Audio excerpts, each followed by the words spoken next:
Welcome to That Generic Tech Podcast. I'm Timothy Matthews. I'm Vinny. And we are doing episode 3. How are we feeling this week, Vinny?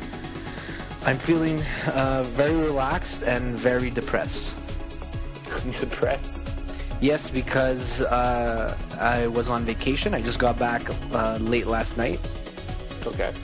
And I'm depressed because, I went to Florida and we live in Montreal. Ah, yeah. And the weather difference is it's a difference. It's a difference, yeah. Yeah. So especially the whole darkening thing happens here a lot quicker. Yeah, that too, which is very depressing. But no, I'm back in the cold. Florida was great, and let's stop talking about it because I'm going to be very sad. So, man, did a lot of things happen between the last show and now, eh? Yeah, a lot of things did happen. Gosh. So where do we start? I guess we could start with some iPad 3 rumors. Okay, so iPad 3 rumors. So everyone's going ape thingy about the iPad 3. Everyone says like, it's coming soon. Everyone's saying, we got leaked screenshots of, the back casing, and it's gonna have Retina display, and it's gonna make toast and everything. But it's like, is it really gonna make toast? No, of course not. But I don't know. Everyone is saying March 7th is the day that they're gonna announce it. Okay. So what they're actually saying is Retina display. So that means a lot of pixels. Like it's going to be mimicking the iPhone 4 kind of resolution, but bigger. So is it going to actually be the Retina display? Because I was hearing something about a super high resolution, but I didn't see any Retina. That super high resolution Retina, it's the same thing. It depends on who is saying what. So 2048 by 1536. Is that what it is? Is that what they're?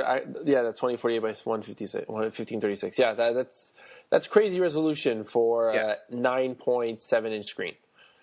It pretty much looks like paper, which is what the iPhone 4 has right now. Which, to be honest with you, is great, but I don't see that it's worth upgrading. To be honest with you, also rumored is the A5X system on a chip. What that is that's the processor that is supposed to be still dual core, but it's supposed to offer a lot more graphics, which makes more sense if you're going to have that crazy resolution.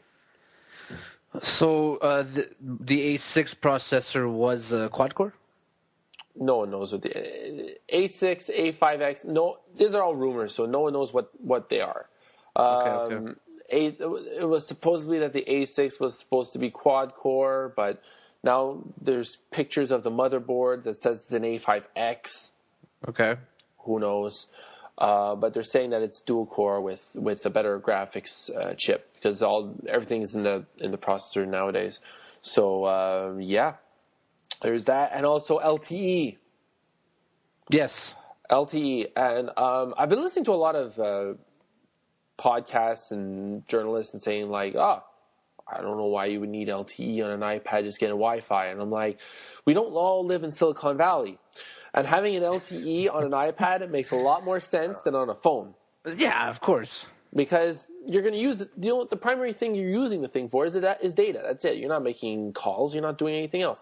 Yeah. It's for data. And if you're going to stream a movie on Netflix, it's going to be fantastic. Yeah, no, that's for sure. Why? That's pretty stupid. It should I mean, you could buy an iPad 2 now that has 3G. Yeah, which is what I have right now, which is actually saves me so many headaches sometimes. Of course, and then next one has LTE. Okay, fine. That's I think the way that it should be when you're going to come out with a new product. And the thing is that because there's going to be LTE is a very big battery hog. Yes. So what they're going to do is that they're going to probably make it a bit thicker. I was reading the thicker thing, Yeah, which is fine, to be honest with you, because, I mean, for me, actually, the iPad right now is very, very thin. I had the first one and the second one. The second one is, noticeably thinner. But if they make it a bit thicker, it wouldn't be the end of the world. Tim, it was 33% thinner. It was 33% thinner, and now they're probably adding an extra 30. So now it's 3% thinner. Honestly, what's the big deal? Yeah, okay, fine. It's a bit thicker, but you get better battery, and you get LTE, and you get a super high resolution display, and you get a better processor. What else do you want? For a $499 product, nothing much more, huh? $499? That's how much it costs. Well, without the LTE, and just Wi-Fi standard there. But how much is the? My God, I have to check this out now. How much is the iPad 2 right now? Are we doing this live? We're doing this live. Doing it live, folks. In Canadian prices, iPad 2 is probably going to be a lot more expensive than the US, but I think it's like $550. No, $650. $650. Yeah, for an iPad 2 3G with that 16 gigs, which is it makes sense. $649. Well, I have the 32 gig model iPad 2 with Wi-Fi and 3G, $749. Yeah, that's pricey. You don't need 32 gigs if you're living in the cloud, right? Everyone's supposed to be living in the cloud. Living in the cloud, baby. I'm sorry. It's okay. That's why I stuck with 16 gigs. 32 gigs is kind of unnecessary. Well, I bought a 16 gig Playbook. And how is that now? Are we done talking about the iPad thing? Yeah, there's nothing more to talk about. March 7th, let's see if it happens. March 7th, announcement. Announcement probably come out either... I'm thinking a few months after, because it has to pass FTC. When did the iPad 2 come out? The iPad 2 was announced at the end of February and released around March. But the thing is that because it was using the same radio, so it didn't need to get FTC approval. If it's doing a new radio, then it's going to have FTC approval. All right. Yeah. So now, BlackBerry did something good. BlackBerry did something spectacular. And I got it while I was I got it yesterday. Yesterday morning while I was still in Florida. Awesome. So you updated in Florida. Yeah, because I brought my BlackBerry Playbook to Florida with me because I wasn't going to bring a laptop. And no one's going to steal it. No. That's a good one. That's a good one. They'll take your clothes. But they won't take your Playbook. Oh, no, they took everything except for the Playbook. So, yeah, finally, they updated it. So the biggest new features, obviously, is the native email client, which I set up. Wow, okay. Yeah. Yeah, surprising that I have to say that, but, yeah, the native email client that I set up, and it works very well. It's honestly now... It's a full-feature tablet that works well. I'm not going to say it's flawless. Nothing's ever flawless, but I mean, this helps. This helps. So we got the native email client. We got the calendaring. Cool. Which is nice because you could connect to, say, your Google Calendar, or in my case, I put on my Hotmail account on my email, and it also synced up my my calendar. Cool.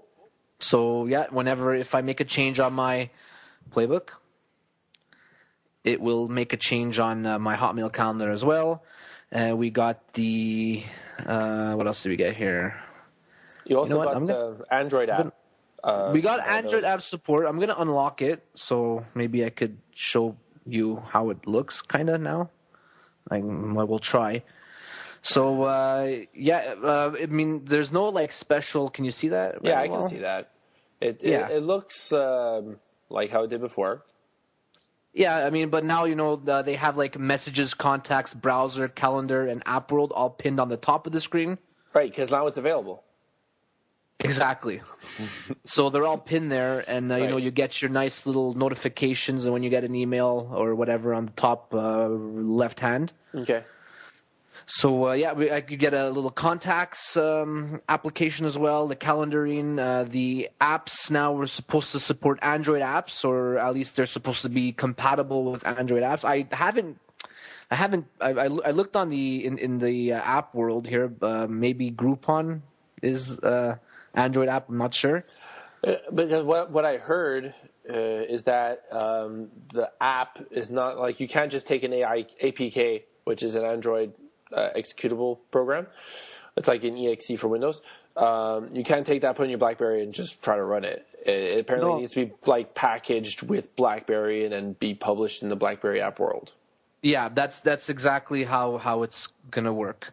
So I see here I have Groupon and I have Evernote, and I don't think I had Evernote before. Ah. Yeah. So this could be an Android app. I'm not sure. I'm not sure how to how to tell the difference. I don't know how to tell the difference. Maybe they want it that way. Yeah, probably. So no. What's nice about this update as well is that it gives you a file manager. Oh, you can go into the actual file system on the tablet itself? Yeah, you go into the file system. You can go through your pictures, your videos, and your music like that. That's how it looks. If you could see, it's a white screen, so it looks pretty bad. Yeah, I can't see anything. We won't do that again. But no, I mean, like I said, these were features that were missing. And features that it really needed, and I'm going to say it again, I don't know why it didn't come within the first place, because not everyone has... Okay, they were there, but they were hidden. You had to have a BlackBerry phone in order to get these applications. So yeah, I wanted to talk about BlackBerry Bridge.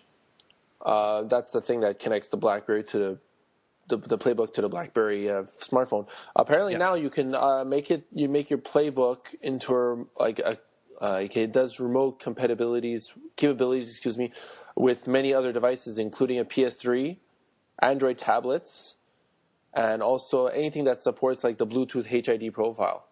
Yeah. So, did you test that?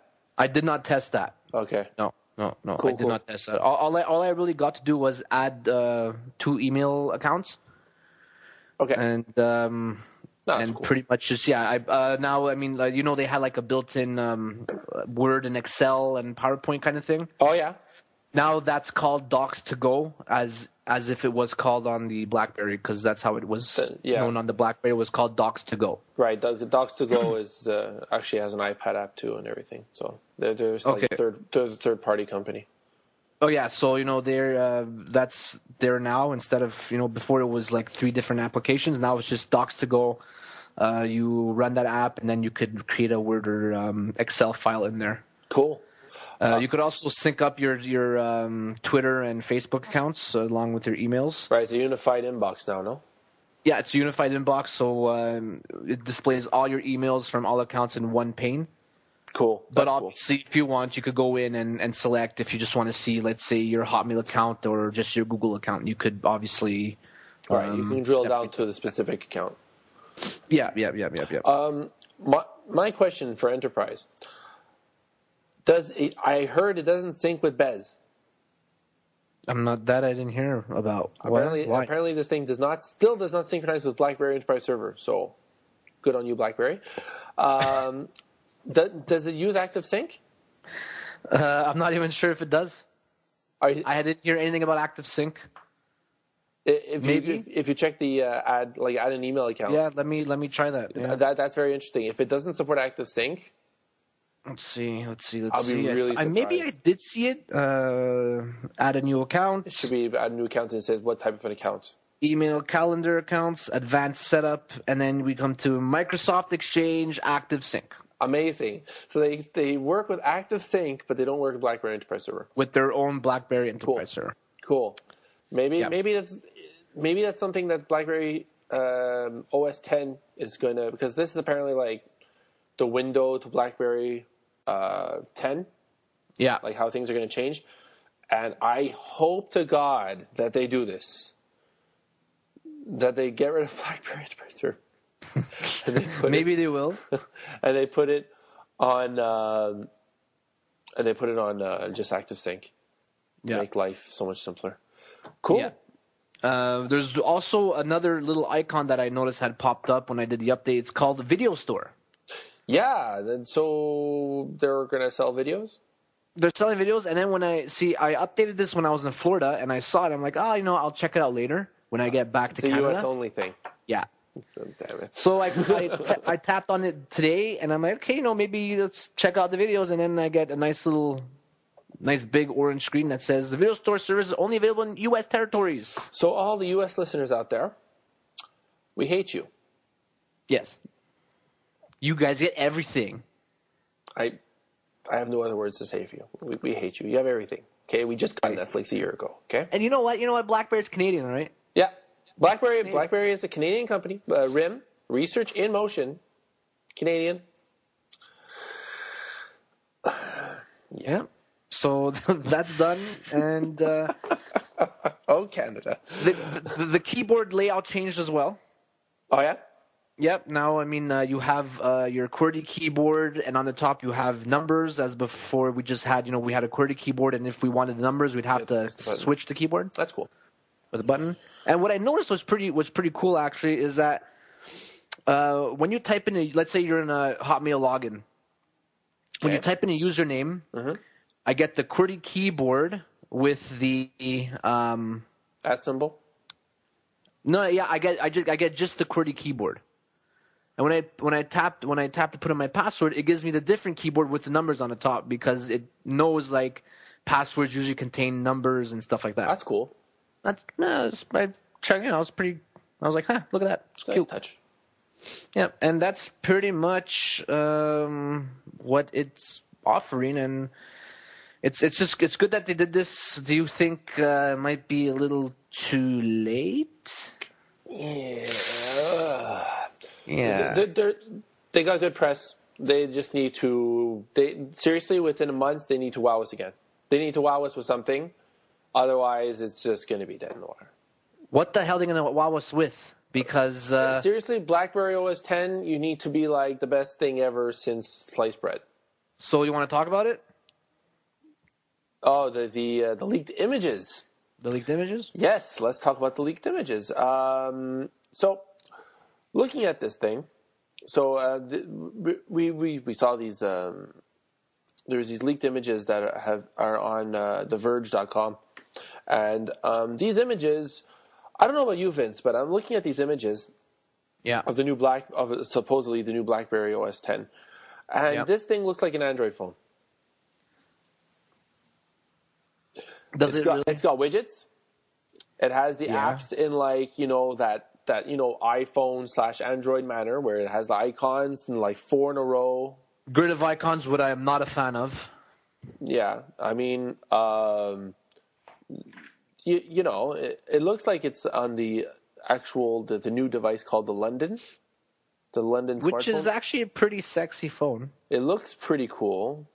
Yeah, but I mean, I don't know, like if this is like they got to pull something underneath that's like so amazing that it makes me want to throw away my iPhone, because this looks like just again, these are leaked images. We don't know what's actually going to happen, but it looks like it's just Me Too again, and it's like, oh, we can do this too, but no one cares about Me Too. You're supposed to be research in motion. Put the research in motion.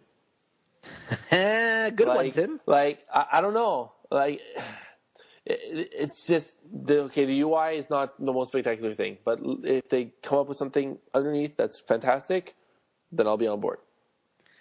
Yeah, I mean, it looks nice. Well, okay, it looks nice. I mean, it does look like an Android or whatever iPhone, but what I didn't really like is that it's supposed to be later this year as opposed to being like right now. That's it. Like it's supposed to be like end of this year. That's a horrible time. They need to do it like within 2 months. Yeah, like I mean, if you want to wow us, like get it out in 2 months, not at the end of 2012. If they get it in April, it would be crazy, and they could become a contender again. But now they're just throwing away their market share. I mean, it's supposed to bring us an icon tray with search, camera, call buttons, quarter screen widgets, what you just said, like a la Android, I guess. Even video chat. Video chatting button they have, and then they have the thing called App Switcher, which is, I guess, their version of multitasking. Again, it's like, okay, I don't know. Okay, yeah, no, they gotta do something different. BBM, they have BBM. It's there. Yes, they got BBM that can be replaced by anything. Yeah, like WhatsApp and anything else. All right. What is Timmy? What is that, bro? Never mind. That was so yeah, that's pretty much right? That's all I want to talk about it. Yeah. Again, I'm gonna ask it. If they come out at the end of the year, if it is true that they come out at the end of the year, I think it's too late. It is. I think it's too late. It's completely too late. I don't want to say it, but Again, it's bad for Canada if they go down, but I mean it's bad for the whole market if another competitor goes down in the smartphone market, because we need competitors to innovate, and it's sadly the only two companies that are three companies. There's three companies that are innovating: Apple, Google, and Microsoft. RIM was the number one, and they didn't do anything. No. I mean, Windows Phone looks leagues better than this does. Of course, yeah. Windows, yeah. I mean, yeah. Speaking about Windows. Yeah. What about it? Windows 8 on ARM, or how everyone else will like to call it, WOA. WOA. So that's the new acronym, WOA, Windows on ARM. Just another acronym to confuse you some more. Yeah, well, this is a big one. Yeah. This is a big one. So, okay, this is going to take break it down time. for me, Vinny. I'm going to try to break it down as best I can because there's a lot of information. Okay. Yeah, he wrote an 8,000 word article. This guy's nuts. Steven Sinofsky, the leader of the head of Windows development, wrote like an 8,000 word blog post about Windows on ARM. And it's so massive. Anyway, go ahead. So, okay, the whole thing with Windows on ARM from the beginning, from the first announcement of Windows 8 on ARM, the whole debacle was, okay, can Windows legacy applications that run on Intel and AMD processors, for those you nerds out there, x86 and x64, can these old applications run on Windows 8? And the answer is now an official no. Unless you're Office. Unless you're Office. All right. So, okay, it's not too bad. It's not as bad as people are making it out to seem, because Office is pretty much the most used application on Windows. Yeah. So, if Windows 8 on ARM was not going to come with or be compatible with Office, or then there'd be problems. Yeah. Because let's say you have a consumer that's like, oh wow, Windows 8, okay, there's like 8 hours of battery life and blah blah blah. It runs on ARM. Okay, cool. Where's Office? Oh, you can't install Office. Wrong answer. Where's the desktop? Well, you can't get to the desktop. Wrong answer. Right. So it's better if they do it this way than just completely getting rid of the desktop completely. I have a question for you. Yeah. So wouldn't you, if you're doing Windows 8 on ARM and you're developing a new version of Office, because also one thing to note is that the only thing that, because there is now a desktop mode for Windows 8 on ARM. Before, it was speculated that it was just a Metro interface, the one that the big start thing, and it was supposedly tablet UI. It also has that desktop interface, but just to access the File Explorer and Office. Now, third-party apps can still run, but it has to be run in Metro interface. So don't you think that it's kind of unfair that Microsoft says, everyone else, you have to rewrite your apps for Metro in order for it to run on Windows 8 on ARM? Except for us, because we're awesome and we're going to put it on the desktop. I don't know. I guess it depends on which way you're looking at it, because they're going to be going towards Metro, and that's pretty much going to be what Windows is going to be in the future. Yeah. So I think they're going to have to eventually do this, where they're just going to have to say, okay, bye legacy, and we got to keep moving, like what Apple does. Right. No, but the thing is that they're telling everyone else to move on except for themselves. Yes. That's what I think the problem is. You see, though, the thing that what I'm seeing it as here, and it's what I read from another website, and it kind of makes sense after I read it, is that, okay, so Windows on ARM, consumer. Windows on Intel or AMD, business. Yep. Which, okay, makes sense. And so right now, Microsoft expects to distribute test Windows on ARM PCs to handpick developers and stuff, and software developers. So yeah, you make a good point about all that fun stuff. Just to develop on the Metro interface, it makes sense. Well, what would be good is that if they make, I want to see them make a Metro interface for Office.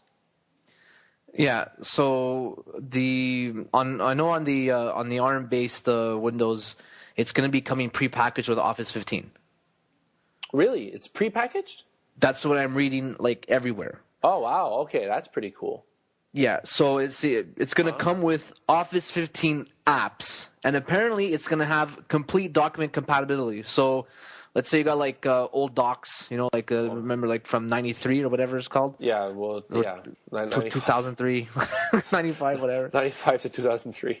Yes, exactly. All those... Office 97. Yeah, there you go, Office 97. That's it. I knew it was some screwed up number. All those will be compatible, and it's going to be coming prepackaged with Word, Excel, PowerPoint, OneNote, and out of the box.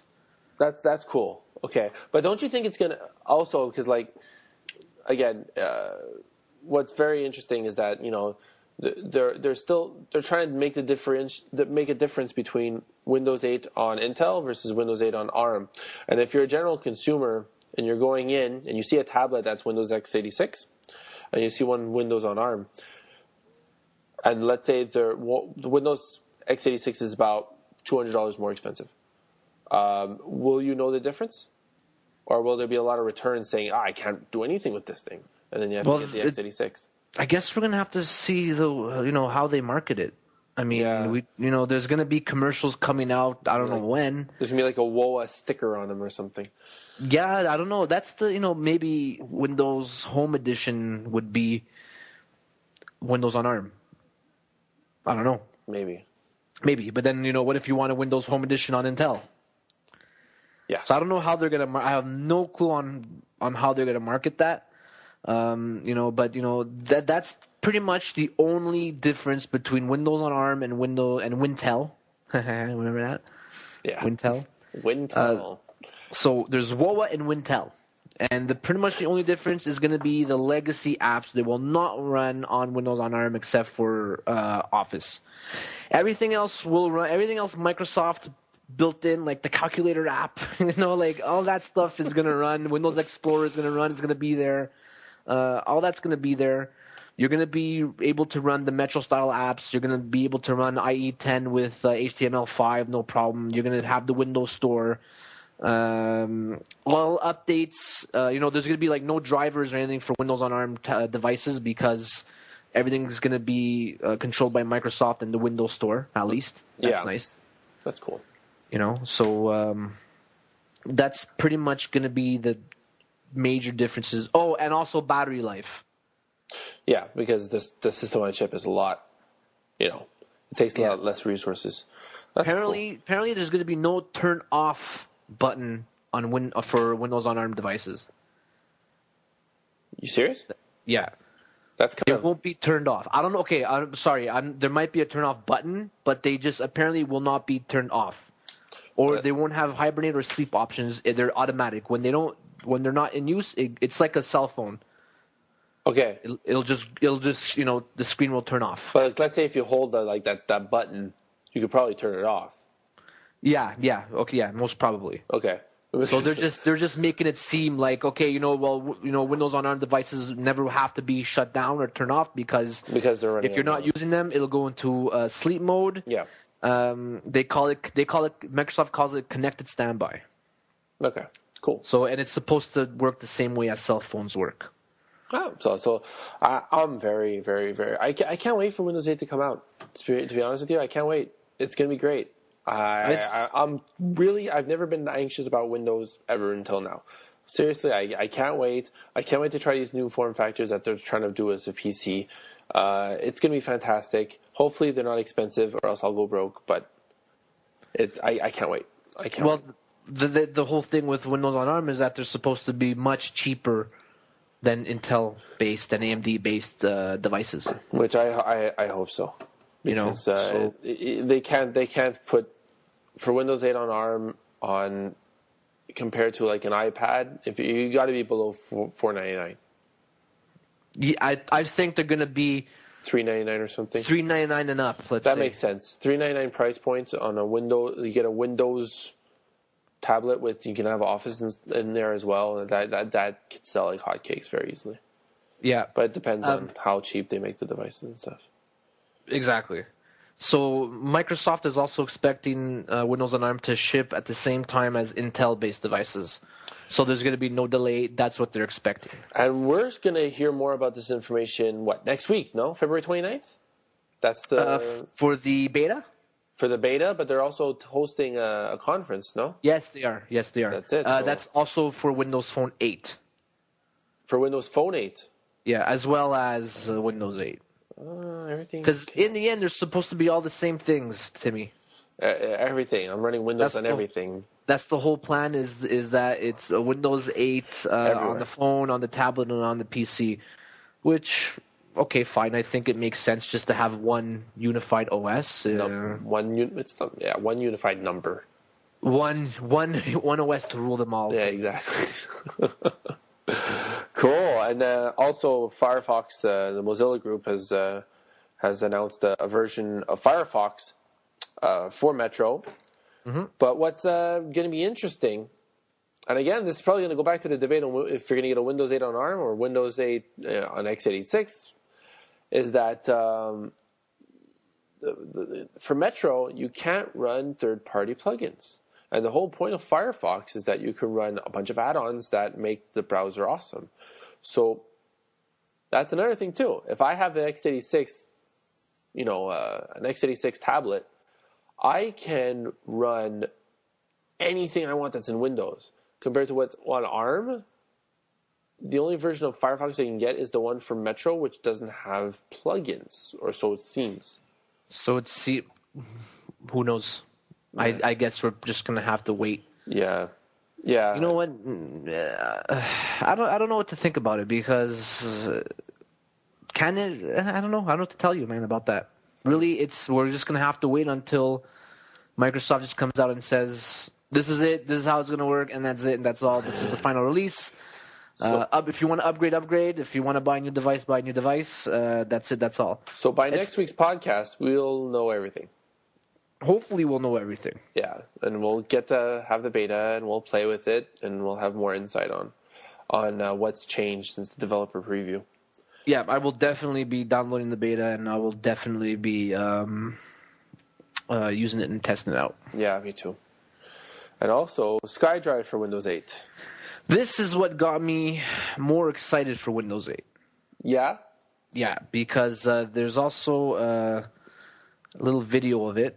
Oh, and by the way, I will tell you guys a little later on towards the end of the show. We have some show. If you want to see like the pictures of the BlackBerry new OS, and also there's going to be a video for Skydrive. It's going to be in our show notes. I'll tell you guys how to get there a little later on. So Microsoft has been in the cloud game for a pretty long time, actually. Skydrive's been available forever, and it's available right now. We don't have to wait for Windows 8 for Skydrive. As long as you have a Windows Live or Hotmail account, you have access to Skydrive. So it's a web-based cloud storage solution from Microsoft. It offers 25 gigabytes of free cloud storage, which is nice. It's good to have. Yeah. So when you log into your email account, you're going to see a little tab called Skydrive. You could click on it. It's web-based, so you don't have to install anything additional to submit files or store your files. They also, with Skydrive, currently right now, they also give you an additional 5 gigabytes free to sync folders from your Skydrive to your multiple PCs and laptops that you want to sync folders.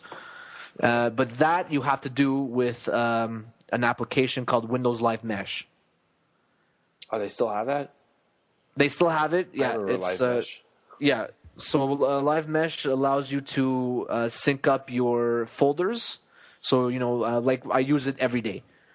I have it linked up to one of my work folders, and I have all my documents in there. Whenever I make a change on, let's say, my home computer, it makes a change to my laptop, and it also makes a change to my work computer.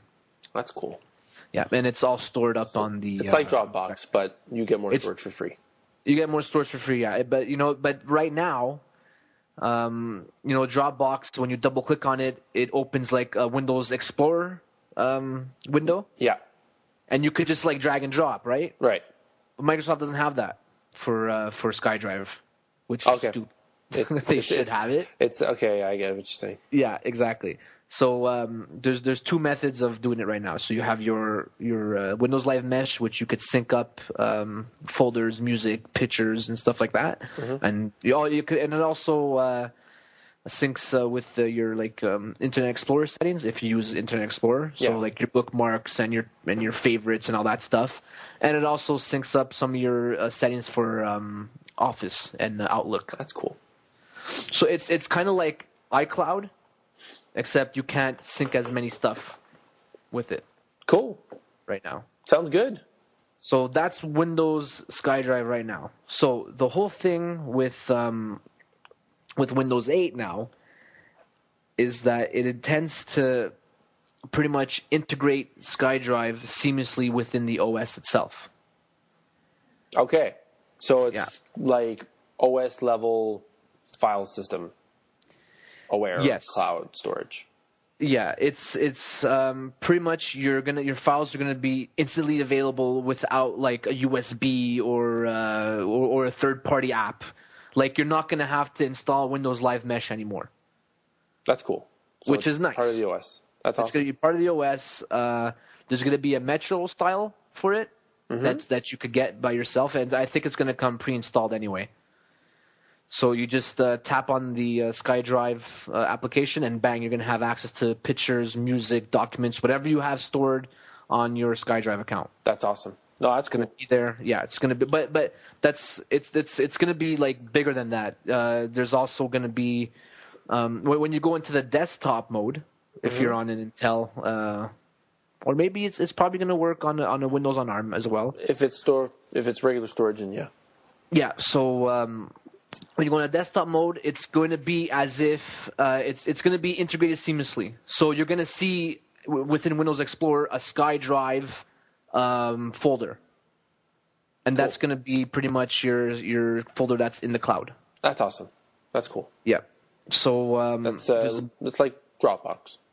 It's going to be an integrated SkyDrive solution that's like Dropbox. That's awesome. That's cool. That's something they got to push because to have that kind of on a tablet, to have that kind of the syncing with files is it's different than compared to what an iPad. Everything is sandbox, so you don't have to actually have a file system. But what they're doing with the file system is probably doing things a lot better. Well, it's a compromise between the full desktop thing and having something cloudish and recoverable and stuff. Yeah, well, they're trying to just let's just get everything in there into one thing, and you don't have to have unified, this separate application and this to do that. But what the good news is that apparently the integrated SkyDrive is coming to Windows 7 and Windows Vista. Ah, Windows Vista. Vista via an app. At least. So I don't have to do the Windows Live Mesh anymore. That's nice. Yeah. So I could just drag and drop my files from my PC to my Skydrive. Wasn't Mesh discontinued? No, they still have it. It's part of Windows Live Essentials. Oh, okay. So if you want it, you just go to Windows Live Essentials, you download it, and you set it up. It's very easy to use. It's not like anything complicated or anything like that. But it's nice to have some folders that are synced up so you could access them anywhere. That's cool. That's very cool. Yeah. And for Windows 8, there's going to be they're going to allow third-party applications to store information on there as well. Which is going to be great when you go to a different PC and you have your different user account and it's already logged into your live mesh. You already have all your settings. That's pretty cool. Yeah, that's pretty cool. It's something equivalent in the enterprise world called a roaming profile. Yes, exactly, and that's what brings into you because like I said, SkyDrive is not only going to be for storage. It's also going to work for when you log into a system. Yeah. So when currently, actually, on my Windows 8 developer preview, I log in with my Hotmail account. Oh yeah. Yeah. So pretty much you create a local user, and you sync that up with my Hotmail account, and then what's supposed to happen with Windows 8 is that you're supposed to go, let's say, to another Windows 8 machine. You log in using your Hotmail or Windows Live account, and then you get all your settings, and it's supposed to do, sync your control panel, your ease of access, your languages, your apps, your web browser stuff, your personalized themes. It's also supposed to.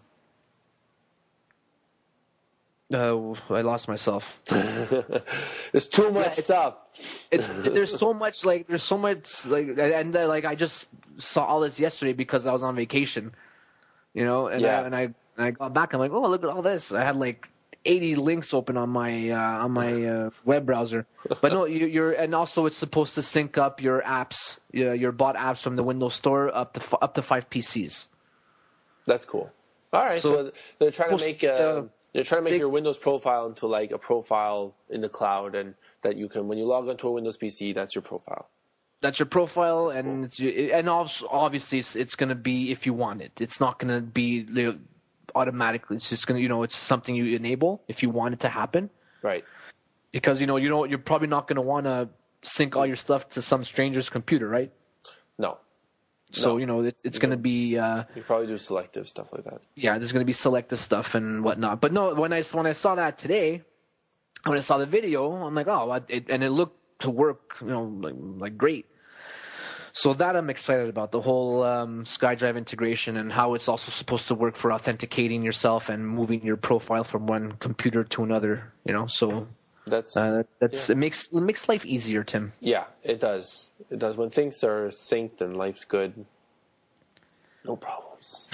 Things are synced and life's good. Yeah, it's great. Because I'm obviously gonna be getting like this happy little fellow right here.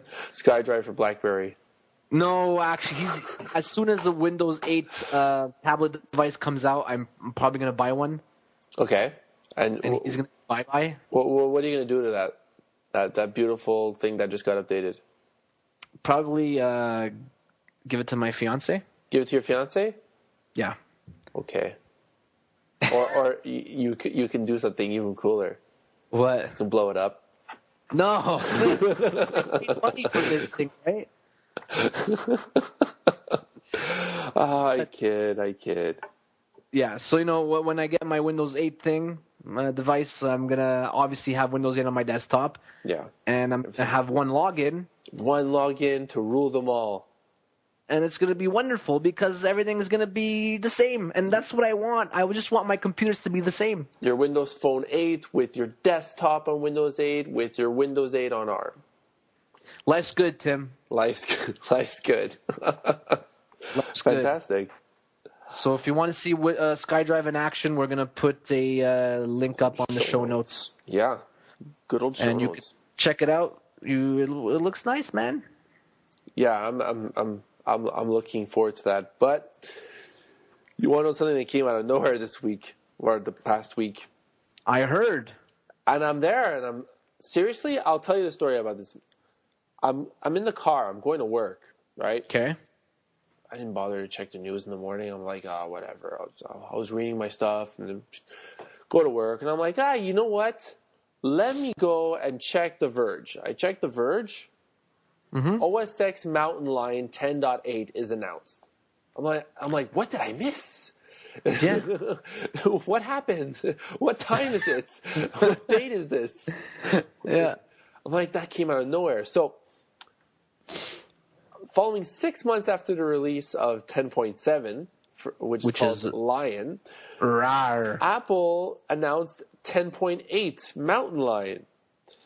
Rawr. Rawr. So, what kind of upgrade are we looking at? Is it incremental? Is it a complete OS override? I'm thinking more it's an incremental. What is included is that now it's a lot more the iPad into the Mac. Yes. I don't know if you saw this, Vinny, but there's a lot of rebranding of the Mac apps. So in the Mac, there was the calendar was called iCal. Okay. And now they're changing that to calendar. That's the iOS one, right? iOS is called calendar. Okay. So they're leaving it like that.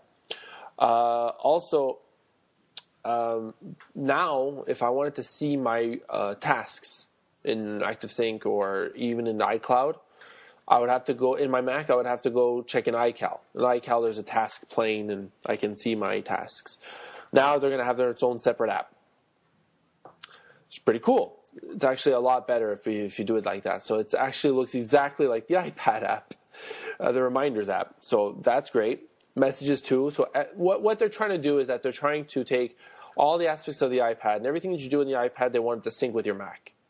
And in order to do that, they do separate apps with everything, because Messages used to be in the Mail application on Mac, but now it's its own separate app as well.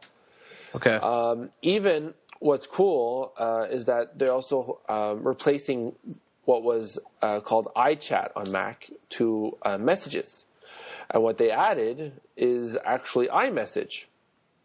Yeah. So this is like, I don't want to say the BBM of Apple, but it's something that if you're going to text message another iPhone, it won't use cellular data. It won't use the cellular SMS. It'll just use data. Yeah. Which is a lot cheaper. And yes. the advantage of that, and the advantage of that is that now it'll sync to your iPad, which has iMessage as well, and it also will now sync with your Mac. So I can text message my girlfriend through my Mac. I don't have to open anything. It's fantastic, and all my messages sync with all my devices. And there you go. Actually, there's that word again. Sync. Sync. Life is great when everything syncs. But what's cool? I think we just found our title to our show. Life is beautiful when it syncs. Yeah, life is good when everything syncs. Exactly. But what's interesting is that you can get, if you're a Mac user, you can get messages today. So you don't have to wait for, because Mountain Lion is not out yet. It's available for developer preview, and if you want to become a developer, you have to pay $99 a year, which I'm not going to do that. But you can get messages, and what it'll do is it'll replace iChat. Just user beware. If you use iChat, it's going to replace that. There's an uninstall for it, but again, you can still use Google Talk with it. You can still use Jabber. You can use a whole bunch of other stuff with it anyway.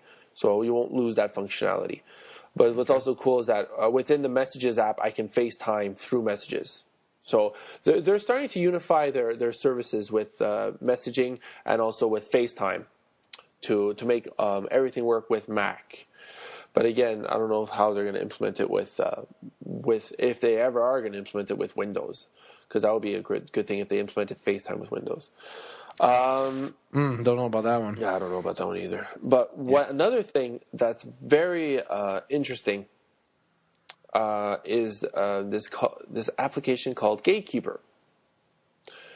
So what Gatekeeper is going to do, it's a new implementation of security on OS 10, sorry, that it will check the applications that you're running. Any executable that's being run on the Mac, it'll check, and you have a certain baseline. So there's the most lenient baseline, run all apps. You have the second baseline, which is run only Mac App Store apps or signed apps. Signed apps means that you can get them from somewhere else, but they have a signature from Apple saying that it's a recognized developer, it's good software, life is good. Okay. And then you have only Mac Store apps, because that's purely curated, that's controlled by Apple. Yeah. Which is causing a bit of a buzz right now with everyone else. And I honestly don't see why.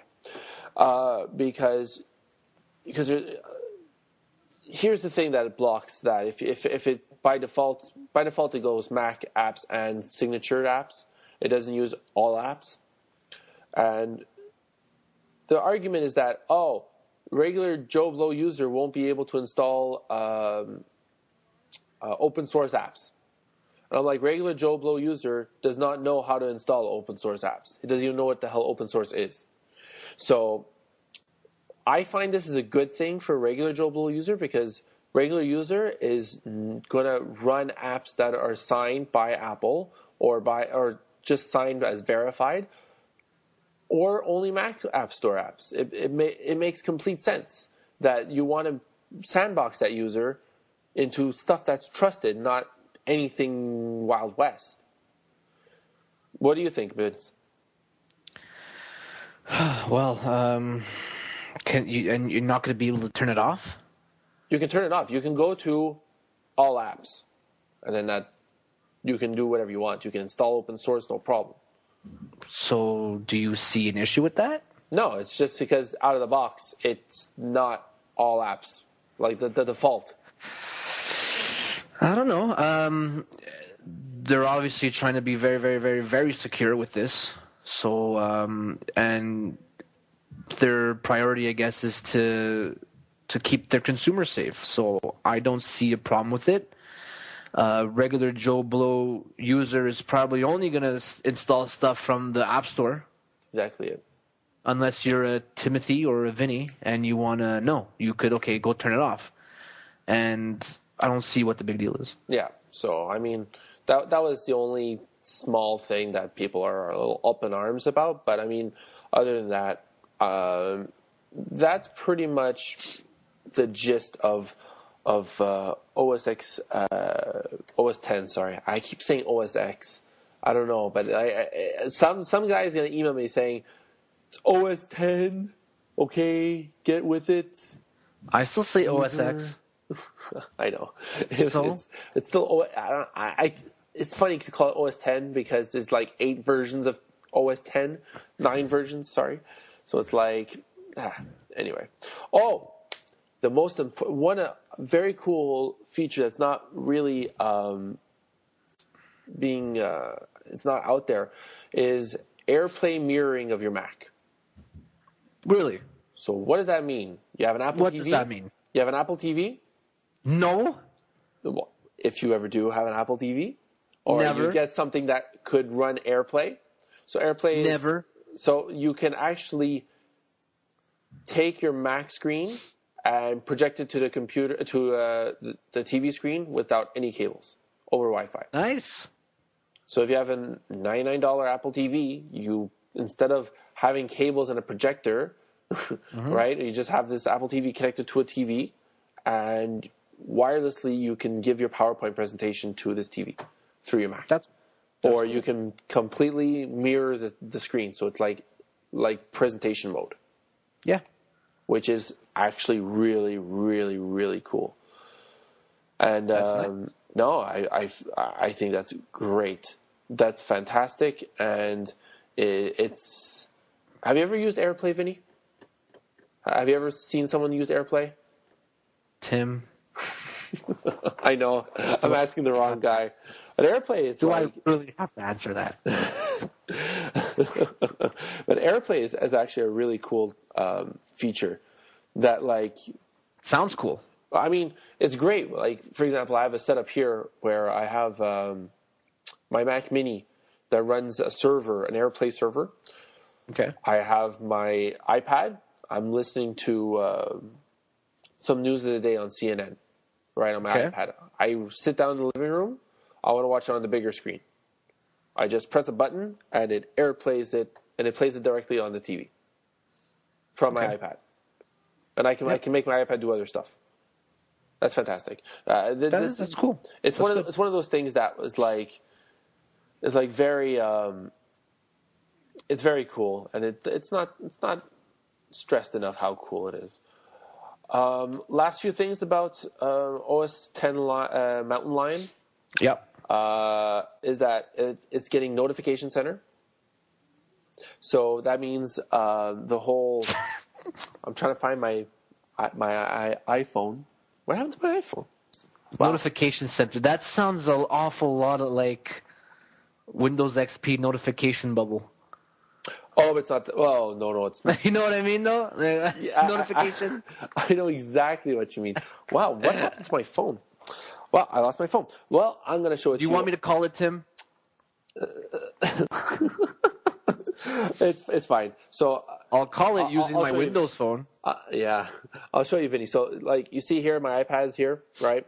And if you get that off the screen, and if you, there you go. Yeah, you have notifications, right? So it's like the Android where you take from the top of the screen and you swipe down, you get a list of stuff like all your notifications, like emails, missed calls, and stuff like that, text messages. They're going to put that in the Mac, which I find very interesting, and I'll see how well they implement it and how well that's going to. Oh yeah, but that's another thing too. They're also going to replace an application that was that's been on the Mac since the beginning of OS X. It's called Growl, which all your notifications. So this it'll have an API where you can have, like, let's say if you're on Windows Messenger and you get a chat, you get a notification in Notification Center. Like it's going to be other things that are going to be implemented into it as well. So that's going to be very, very interesting. That sounds cool. Yeah, and also last few things. Yep. iCloud. So all your documents in the cloud, like what we said with Skydrive, is exactly the same thing. But they're going to be implementing it as well. And they're also Game Center is going to be tying in with the iPhone and the iPad. So that means you can play a game on your Mac and compete against someone on an iPhone and an iPad, which is pretty cool. Pretty cool. So, Vince, my question to you, are you going to change? Are you going to switch? Timmy. Are you going to switch? Am I going to switch? Yeah. Are you going to switch? Yes. Yeah, right. Never. Never. By the power of the pen. So I could safely say that iOS is coming to OS X. Yeah. Yeah. Pretty much. Even so much so, it's kind of weird though in the naming of the operating system. Before it always used to be said Mac OS X in the system properties. They dropped it. They dropped the Mac, so now it's just OS X. So there we go. What does that mean? What does that mean? Does that mean that OS X is no longer for the Mac? Are they getting rid of the Mac, or is OS X going to be running on something else? Like a rumored television. Timmy called that one, by the way, ladies and gentlemen. I don't know. There's a reason why all of a sudden you had this code in for like 10 years, and all of a sudden you just drop it out. Yeah, it's got to be something. So, do you think they're trying to steal some thunder from Windows 8, Timmy? Of course. Yeah. Of course. Yeah. It's coming out in the summer. Yeah, they're coming out in summer. It's coming out before Windows 8. Well, you know what? It's 10.8. Before we connected through Skype to do this nice little podcast. Okay. I went on CNET. I think it was CNET or The Verge, and apparently, what's her name? Meg Whitman, HP's new lady. Yeah. She's good. She said Windows 8 devices will be coming in summertime. In the summertime? From HP. And I read that, and I was like, what? In the summertime. Mm-hmm. Wasn't it before the holidays? Tim, what do you want me to tell you, bud? What they wanted to do originally is get it out end of summer so they could catch the children going back to school. Right. Originally. Okay. That's going to be yeah, they gotta do that. Now I can't wait for summer. It's going to be an all-out battle, man. It's going to be an epic battle. Epic battle. It's me versus you, bud. Fight. Let's dodge it. So availability summertime. Is there a set date? Did you say a set date? No, there's no set date. Probably that's going to come after WWDC, which is WWDC is the Worldwide Developers Conference for Apple. It's the conference that Apple holds every year that it has a bunch of workshops for developers how to develop certain things for certain for OS 10 and iOS and stuff like that. So it's probably going to come out after that, for sure. Is there a cost yet or no? It's if anything is like if it's anything like Snow Leopard or Lion, it's probably gonna be like $30 max, which is not expensive. No, that's reasonable. No. Last question. Yes. From a Windows user. Yes. And probably also regular consumers would want to know. Okay. We're gonna have to. Is there gonna be a need to have to update iMac hardware or buy a new laptop? Is there? Funny you should mention that. Because I think I read something about that. Yeah, one of my Macs is actually going to be affected with that. So really, the white one, yeah. It's the old Macs. I've had this Mac for probably 5 years. And, okay. Not being upgraded by another OS, I can understand that. Macs that are from 2008 on, they are probably not going to work anymore. Not they're not going to work anymore, but they're not going to be upgraded anymore, which is normal. Yeah. Because your PC that you installed Windows XP. Oh no, mind you. Well, the first generation of Windows XP machines. How about that? First generation of Windows XP machines. Okay. You cannot update to Windows 7. Okay. I don't care if you can, but it won't run. Okay. Okay. So even at that, the upgrade is not super huge that you're going to be missing out on a bunch of stuff. Anyway, it's more. It's it's more of an incremental thing, and you can get the Messages app now if you really wanted to.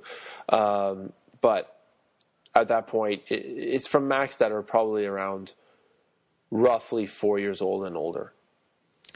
Okay. Which that's fine. Is not the end of the world, in my opinion. Usually PCs last max 5 years. That's the life cycle. That is life cycle of a PC. If your PC is about 5 years old, time to buy a new one. Yes, I agree. Or upgrade the hardware. However, yeah. If your PC is more than 5 years old, you know that you could still install Windows 7, and you're probably going to be able to install Windows 8 on it because it's going to take less system resources than Windows 7. You know what's funny? You're going to be able to install Windows 8 on your old Mac. It's true. Probably can. Tim, these are just facts of life. But that's good, though. Good for Apple. You've got to make the monies. Got to make them monies. Got to make more monies. They don't need to make more money. Come on. Of course they do. They didn't take all the money yet. Oh, go fishing. Do something. They still need to take all the money. Oh, there's my phone. I found my phone. Oh, also, if we're gonna have a link to a video for Mountain Lion. Yeah. In our shows. Yeah, we're gonna show the nice video breakdown of all the fun stuff from people that have developer preview that are not developers. Yay! Go Apple, go Mountain Lion. I wonder what the 10.9 is going to be. Like, you went from Lion, a Lion for sure. I thought, like, this is it. This is the end. Nothing can be higher than a Lion. Then they got added an adjective to it. They really Mountain Lion. Yeah, I mean, Lion is like top of the cats, man, and then Mountain Lion is just like you're just above like a bobcat or a lynx. Exactly. You know what I mean? When I heard it, I was like, pfft. No, just joking. I respect you, Apple folk. So, tell me why I should get a PS Vita. Oh, this is a want, by the way. This is want. This is our want segment live. Okay. So when I was in the United States of America, because Vinny was in America for 2 weeks. America, I love this country. America was in, as I like to call, Obama land. Obama land. Abomination. Abomination. So I went to a Target. Target. Got it. All right. I had to put my Quebecois hat on. I went to a Target, and I was just looking around. I was actually looking for a Bluetooth wireless mouse, which apparently doesn't exist in the U.S. Bluetooth wireless mouse? No. You have to order it online. I went to a Best Buy. They had all kinds of wireless mice for good prices. Man, Tim, there were like, I saw Ultrabooks there, man. Oh, okay, don't want to get into that right now. So I was looking for a Bluetooth wireless, and I went up to one of the guys. I'm like, "Do you guys have any Bluetooth wireless mice?" He goes, "No, you have to order those online." I'm like, "What?" And so I went to Walmart, nothing. I went to Target, nothing. Wow. So I went looking at the video games, and I saw the PS Vita, and I got to play with it for about 5 minutes. Okay. And I want it, just like I want anything. It was released last December in Japan. Is it released in North America yet? They just released it. I don't know about Canada land, but I do know it's on the US because I played with it and it was very nice. The graphics are like stunning. Yeah, it's like a you PS2 and a half. No, it's like a PS3. It's like an Xbox 360. Really? Oh yeah. Wow. Yeah. IGN gave it an 8.5, and in IGN standards, that's good for a console. Yeah, that's pretty awesome. Yep. There's 2 models in the US right now. Okay. There's a Wi-Fi only, and there's a Wi-Fi with 3G. They have a lot of games like out for it now. They have a lot of games. They have Uncharted. Wow. They have Uncharted. Yeah. They launched with 25 games. Jesus. Uncharted, Golden Abyss Resistance, Killzone, Real Fighters, Little Deviant, whatever. Call of Duty, cool. Lumines. Is that how you pronounce it? The more popular ones, like you said, Uncharted, Killzone, Call of Duty, Sonic Generations, Silent Hill, Mortal Kombat, Pro Evolution Soccer 2012, F1 2011, FIFA 12, A Little Big Planet, BioShock, Street Fighter, Tekken X, and Mod Nation Racers. Little Big Planet, that's cool. BioShock. So BioShock what? Like BioShock console version? Possibly. I'm not sure, but it could possibly very well be the BioShock console version. It could possibly, I'm not sure. And there's a whole bunch of other games that came out with it. If I'll put the full list of games on the show notes. Wow, that's cool. That's cool. But okay, Vince, you really got to sell me on this because you know I like my Nintendo. Yes, I love my Nintendo. And what is the difference between a PS Vita and a PSP? Graphics, games, touchscreen, 3G, apps. There's apps. There's going to be apps. There's going to be they got rid of the XMB, so you don't have that the XMB anymore as like the PS3 and the PSP. You're talking about like the cross media bar. The cross media bar. Cool. Yeah, so it's gonna be like an iOS, Android style kind of thing. They're gonna have almost like a grid of icons, but they're like kind of like little balloons. So would I get this instead of an iPad? Well, it all depends. If you're a gamer, I think you're gonna get this. Yeah. If you're an iPad tablet kind of guy and you want to do other things than gaming, you're gonna want to get an iPad. But if you're a gamer, you're gonna want to get this. Look at the games the day one. Look at the games that came out for it. The games are pretty sick, but there's no Angry Birds. It's not credible. Oh God. I knew I'd get you on that. There's going to be a Netflix, social apps. They're going to have the PlayStation Store. You're going to have access to old PSP games and full Vita downloads. What's the media on this thing? They're little memory cards. Like what? Like the Memory Stick Duo? Yeah, like little SD cards. SD? Yeah. Okay. Sony, like they're kind of like maybe the size of my thumb. The size? Okay. Yeah, they're little game card. Like remember, like cartridges, but they're like memory cards for like cameras. They come in that kind of a format. I'm trying to find the 3DS because I have a 3DS, and the cartridges look like this, like regular like that. I'm showing like Brain Age right now. Yeah, pretty much like that. Okay. Pretty much like that. Cool. Yeah. So they're gonna look like that. However, okay. How expensive is this thing? Now this is U.S. pricing. Okay. $250 for more Wi-Fi. expensive in Canada. Yeah. Cool. $250 for the Wi-Fi only. $250. Okay. Yeah. Wi-Fi plus 3G is $300. Okay, but it's only $50 more. $50 more. However, if you buy the Wi-Fi only model, if you want to play all the games, okay, you have to buy a memory card to save your game data and all that stuff. Oh, because the 3G one automatically syncs all your stuff into the cloud. Is that it? I don't know. It syncs. It might. I don't know if it syncs. You're probably going to have to buy cloud storage because I know Sony has cloud storage and they sell it on the PS3. Okay. But when you buy the 3G with wireless, it comes with an 8 gig memory stick, but it's an extra like $20 or $30 to buy one for the 250 gig model. That's a rip. Seriously, $20 to $30 for 8 gigs? Yeah, people aren't happy about that. What a rip. And also, if you get the 3G version, you have to buy a separate data plan for it. That sucks. Because if I was going to go buy one, what other thing than just 3G? Okay, you have to buy an extra memory card, right? But was there anything else that the 3G model offers more than the Wi-Fi model? I don't think so. So I have a smartphone that I can use to tether. I can just do that to tether it to this, and I only have to pay one data plan.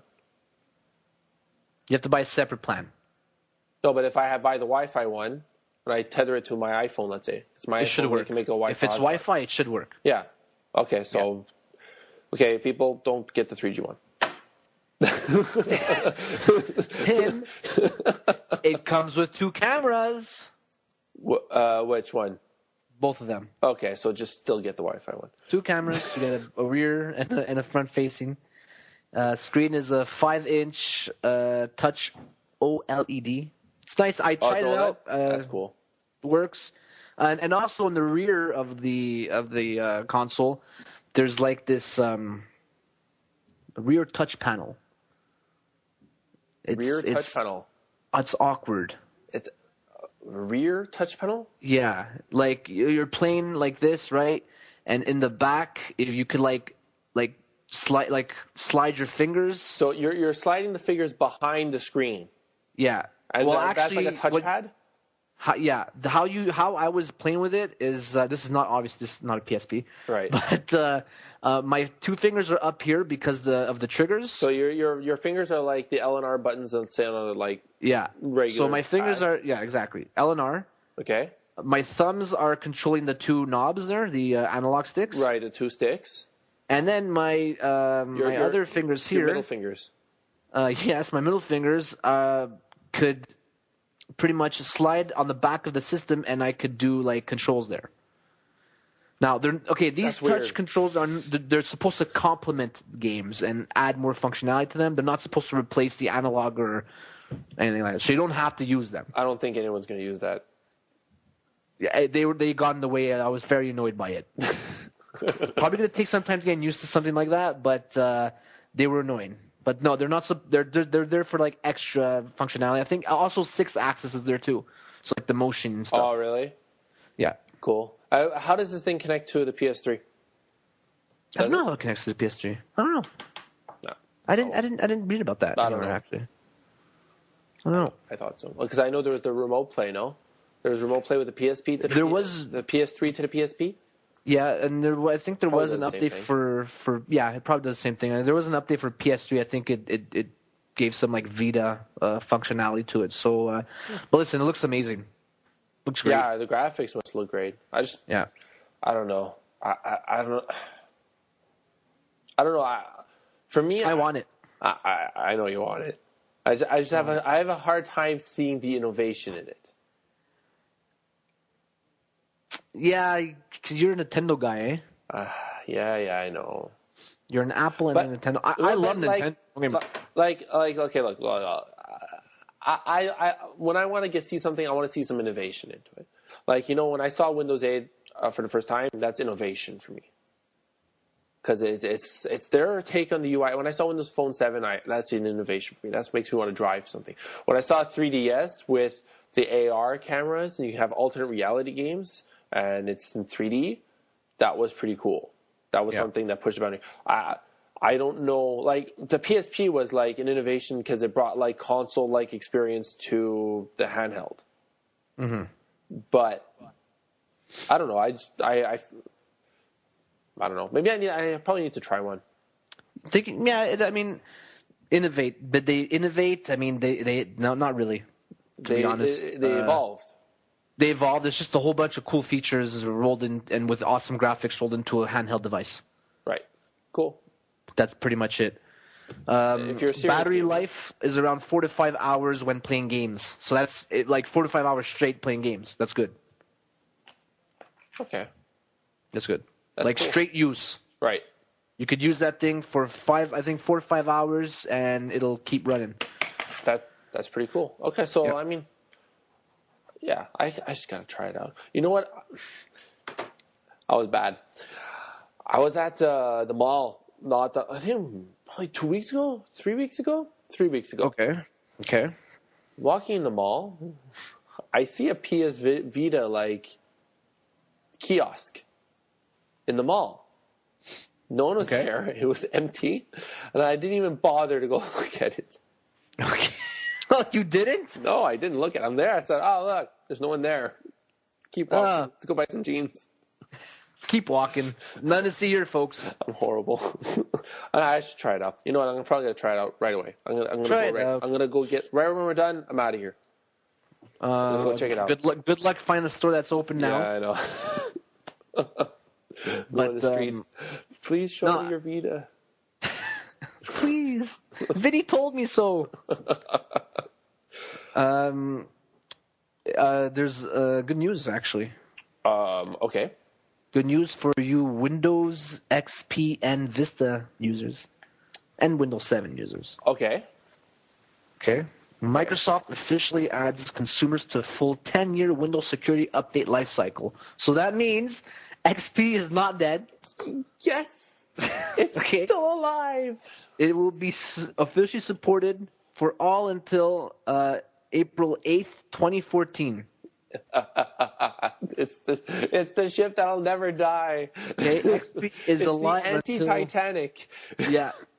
It's alive. XP is alive for another 2 years. Vista until 2017, and Windows 7 until January 14th, 2020. Yes. 2020. You know what? Good on them to do this, because 10 years is pretty good. Yeah. 10 years is pretty good, because you have to consider you have to support at least 5 years after the last shipment of your XP of your legacy OS. So let's say for Windows XP, 2006? Actually, you know what? They're going way above that. Because Vista came out 2006? Do I have to do this live? Maybe. No, I think it came out in 2006. I remember. I forget. We were starting school, and it was 2006, and I think saying so. Vista. What the? going on? What the hell is the Vista? What is going on? What's this clock doing on my desktop? What's a Longhorn? What's a Longhorn? Release date: release to manufacturing November 8th, 2006. Boom. Retail January 30th, 2007. There you go. So okay, let's say January 30th, 2007, 2008, 2009. Yeah, they're going 7 years after the last XP machines. So, but I guess they had to compensate with Vista because actually the first actual, let's count from Windows 7. Yeah, 5 years after Windows 7. It's still good. It's good on them. Good on them. Instead of forcing people to upgrade, they can still get updates for as long as their hardware lives. Yep. Windows XP was released to retail October 25th, 2001. Yep. 2001. People, just stop it! I still use XP. Don't make me come over there.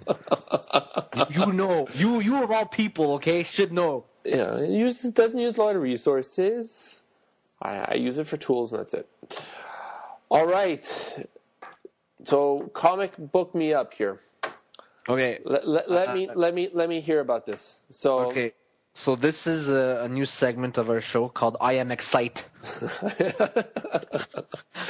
I am Excite. I am Excite. So every week we got to have a want and an Excite. And we have to have I Am Excite.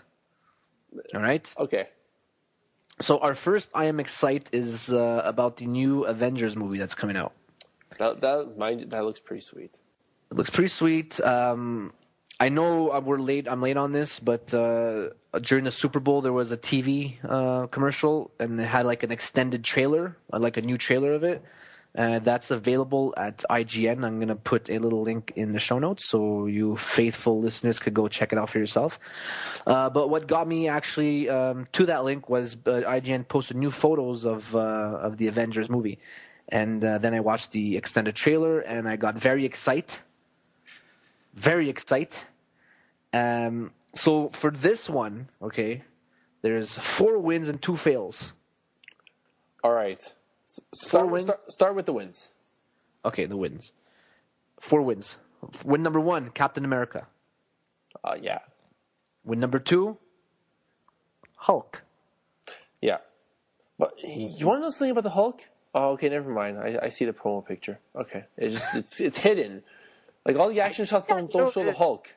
No, I know they know. At the end, they Hulk it up. They Hulk it up. Like yeah, we got a Hulk. Yeah. Win number 3 is Thor. Win number 4 is Iron Man. So those are all wins. I don't know how else to put it. Those are like when you watch a trailer, it's like Captain America, Hulk, Thor, and Iron Man. What about Nick Fury? Samuel. Yeah, okay, whatever. Come on, it's Samuel. Yeah, but he's old news. You know, this is all in one package now, man. He's in he's got a gun and he shoots it. And he's got an eye patch. Yay. He doesn't talk anymore. He shoots stuff. Yay. He was also Mace Windu. 2 fails, Tim. He's also Afro Ninja. Oh, God. Afro Samurai, sorry. Oh, God. That's cool. 2 fails. Fail number 1 for me, Hawkeye. Man, yeah, he looks very. Yeah, it looks very generic. They're gonna go deer hunting or something. Come on. He's got a bow and arrow, people. I never whenever I would see Hawkeye in the comics, I was like, what? Just turn page, please. What are you gonna do with the bow and arrow? Fail number 2 is I'm sorry, the villain. The villain. What is the villain again? The villain looks to be Loki from Thor. That's Thor's brother. He was the villain in Thor. And he's back on Earth. And it looks like he's just messing up a whole bunch of stuff. So, wait. The bad guy for Thor is going to be the bad guy for the Avengers? It looks as though that's it. It's not like Galactus or anything, or it would be. Would it be like amazing if it was like Galactus or something like that? And then the X-Men come out of nowhere, and like that, and then everyone in the who cares about Spider-Man this kind comes of in. has an orgasm, and then like everyone's happy at the end of the movie. No, not really like that. No, but I guess they got to start somewhere, right? They got to start somewhere. They've been building this movie for like what? When did Iron Man come out? I don't know. Like first one. First 2009? Iron Man, something around there. No, I'm not sure. I'm pretty sure. Yeah, it's not 2008. I'm pretty sure it's like 2009. Iron Man came out, and that's when they started teasing the Avengers. At the end, when like everyone left the theater. Did they start before that? I don't think so. Was it Iron Man they started teasing? I think it was Iron Man 1. Like they started teasing because like it was like the end of the movie and everyone left and it was after the credits and all of a sudden Nick Fury comes out of nowhere and Samuel L. Jackson. And everyone ate crap about that. And then they got Iron Man 2 and then they got Thor, Captain America, and you see Hawkeye in Thor, by the way. Man, I don't even remember Thor, to be honest with you. It was a good movie. I thought it was a very good movie. I just don't remember it. Yeah. There's a lot of stuff going on. You sure it was a good movie, Tim? It was a good movie. I remember being enjoyed. I was enjoyed. I enjoyed it. Sorry. My English sucked. Were you excited? Because I was excited. I'm so excited. My vocabulary died. Hooray. Hooray. Yeah. I can't wait. You know what's the sad part about this, and I realized this today? What's up? That they can never add Spider-Man to it. But they might. They can't. Why not? It's a Sony property. Well, they better do something about that, all right? It's owned by Sony. It's true. I just realized it. I'm like, damn, they can't put Spider-Man in that. Spider-Man, do a the collaboration Spider-Man franchise is owned by Sony. You know, I'm sure they'll just stop ruining the dream, Tim. It's okay. They may have X-Men. Yeah. Come on, Wolverine. Yay. For sure. Oh, Wolverine's cool. I like Wolverine. That's good. That's cool. Anyway, we'll have to see how it all works out. Hopefully, they won't do like a Spider-Man thing and hopefully screw they everything do up. a Fantastic Four. Let's not. Oh God. That was worse. Oh man, that was bad. That was bad. They made 2 movies. Oh. Can't believe they made the second one. Like, wow, yeah, serious? Like, you didn't get the hit with the first one? Like, they give Silver Surfer no justice. That's true, eh? Oh, poor guy. Silver Surfer is such a badass. And wasn't Galactus in that movie? I don't know. But you don't really see him? I did not want to watch that. And no, anyway, I don't want to even talk about it anymore. Cool. So I think this is it. Yeah, I just want to put one last thing in, is that since the update of the Playbook... Did it die? No, it didn't die. I'm going to be challenging myself to use it, to integrate it with my work. Okay, so wait. Let's establish... Okay, you're going to do this live? What do you mean? Oh, you're going to do this live. Okay, so what tasks are you going to integrate this? Email. Okay. Calendaring. Okay. Contacts. Okay. Note-taking, all that kind of stuff. Okay. I'm going to try to use no paper. Whenever, and I'm gonna use it. Don't use the PC either. No, are you crazy? Are you? I can't. You can't do it anyway. I can do it. Shut up. You can't. You can't go like. You can't try on the BlackBerry. You'll be like, and then you go on the computer. The key word here is integrate. All right, not replace. Okay. Integrate with PC. How much percentage of email are we talking about here? A lot. A lot? Like, no, I'm talking about like in your 100%, like your week of Vinny email. How much percent of your email are you going to do on the BlackBerry? 50. 50? 50. Okay. I'm going to half that sucker up. Okay. All right? All right. Don't get me angry, Tim. I'm not. It's close. Okay. Been having a good night so far. We talked about Windows 8, Skydrive, BlackBerry, Apple stuff. Okay, we spoke about Apple stuff. God, nothing. No, you're never happy, are you, Tim? I'm never happy. You always have to. I'm the most pessimistic person you'll know. I'm unhappy about everything. Nothing satisfies me. So anyway, we're going to have show notes. If you're listening to this, usually what we do is we post it up on Facebook and you just press play. But if you actually click on the That Generic Tech Podcast link on the post that we post up, you'll come to our profile page, and if you just scroll down, you'll see show notes, and just pretty much follow the links or copy and paste them to your web browser to see what we're talking about. And hopefully, I think we're going to try to get up a YouTube channel. Yeah, we're going to try to do a YouTube-y thing. And the Twitters. And the Twitters. And well, we're on the Twitters. We are on the Twitters. Let's use the Twitters more. GTP. More's. One. Is it at TPT1? TGTP1. TGTP1. Okay, cool. That Generic Tech Podcast 1. And again, user feedback, awesome. If we get like feedback, that makes us feel less lonely. Yeah. If you disagree with what I say or what Vince says, or if you agree, or if you think one of us is like a complete moron and the other one's right, send it to us. I will present it as proof against Vince at any time. So if you'd like to give me ammunition, go right ahead. It's likewise. But no, feedback will be great. Any comments about whatever we talk about, go for it. And by email, tgtp1@hotmail.com, or Twitter, or through Facebook. Let us know. Yep, we have a Facebook group. You could join it. That Generic Tech Podcast, join it up, talk. We could post. We're going to try to get a website up. Right now, this is our hobby, right?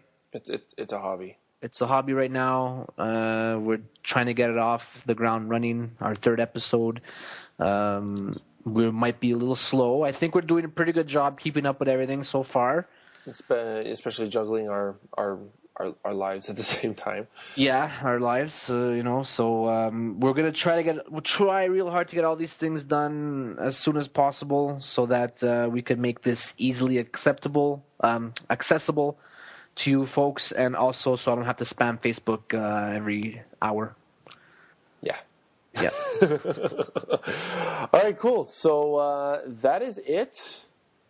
Oh, one thing I wanted to add, because I'm a Nintendo fanboy. Yeah. Nintendo 3DS Virtual Console is having the Game Gear. Whoop. Really? Yep.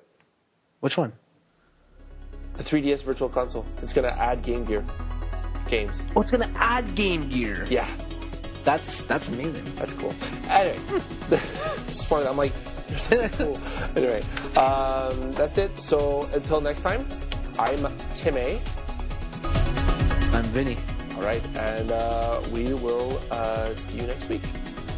Ciao. Peace. Ciao.